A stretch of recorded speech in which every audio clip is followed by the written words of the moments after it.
بسم اللہ الرحمن الرحیم۔ السلام علیکم ناظرین کرام، اگر پاکستان اور بھارت کے درمیان جوہری جنگ ہوتی ہے تو فوری طور پر 10 کروڑ افراد کی ہلاکت کا باعث بن سکتی ہے۔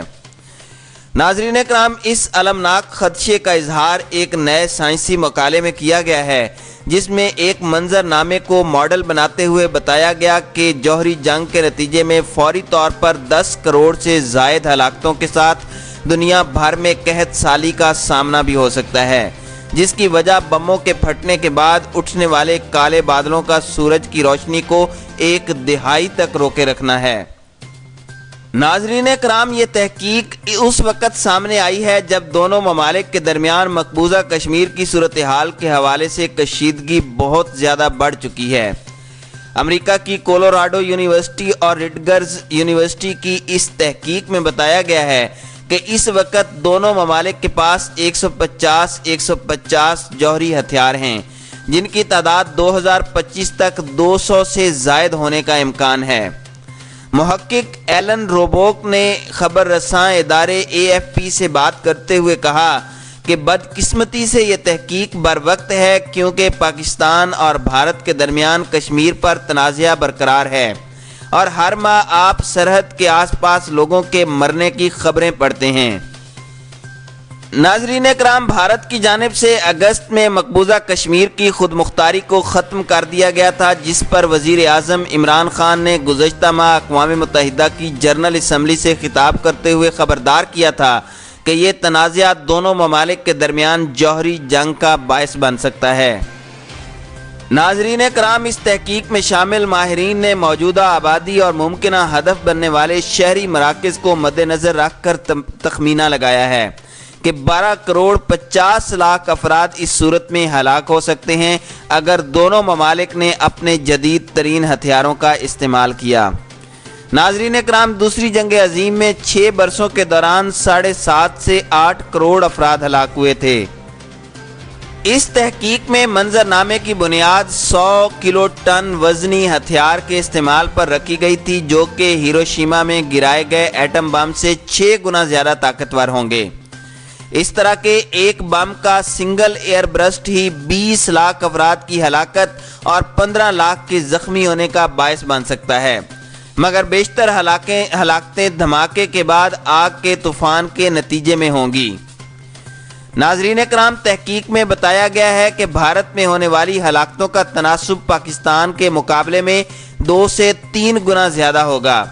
ہمارے منظر نامے کے مطابق پاکستان کی جانب سے بھارت کے مقابلے میں زیادہ ہتھیار استعمال کیے جائیں، جبکہ بھارت کی آبادی بھی زیادہ ہے اور اس کے پرہجوم شہروں کی تعداد بھی زیادہ ہے، مگر جوہری حملے تو تباہی کا بس آغاز ہوں گے۔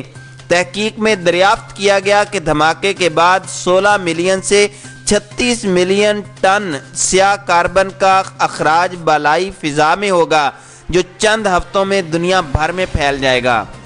یہ دھواں شمسی ریڈیشن کو جذب کرنے لگے گا، جو ہوا کو گرم کر دے گا اور دھواں مزید بڑھ جائے گا۔ اس کے نتیجے میں زمین پر پہنچنے والی سورج کی روشنی میں 20 سے 35% تک کمی ہو جائے گی، جبکہ سطح 2 سے 5 ڈگری سینٹی گریڈ ٹھنڈی ہو جائے گی اور بارش کی شرح بھی 15 سے 30% تک کم ہو جائے گی۔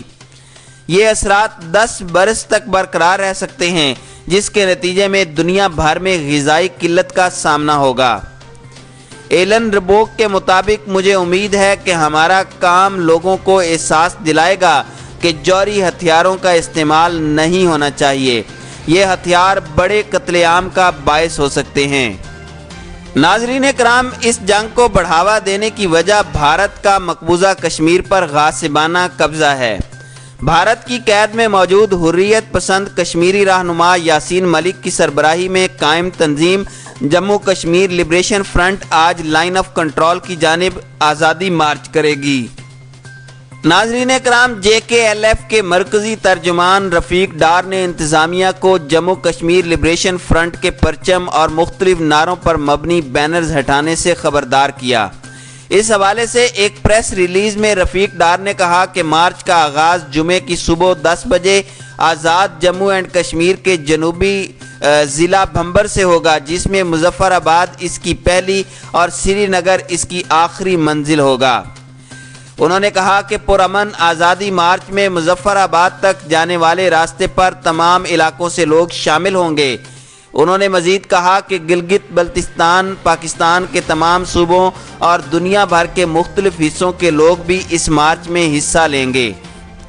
JKLF کے ترجمان نے کہا کہ ریلی اور دیگر جلوس جمعے کی شام کو مظفر آباد پہنچنے کا امکان ہے، لہٰذا پارٹی نے اگلی صبح تک وہاں قیام کرنے کا فیصلہ کیا ہے۔ انہوں نے کہا کہ آزادی مارچ کل یعنی ہفتے کو لائن آف کنٹرول پر واقع چکوٹی سیکٹر کی طرف اپنے سفر کا آغاز کرے گا۔ رفیق ڈار نے کہا کہ ہماری اصل منزل سری نگر ہے اور میں امید کرتا ہوں کہ ہماری جانب موجود قانون نافذ کرنے والے ادارے پرامن مارچ میں رکاوٹ نہیں پیدا کریں گے۔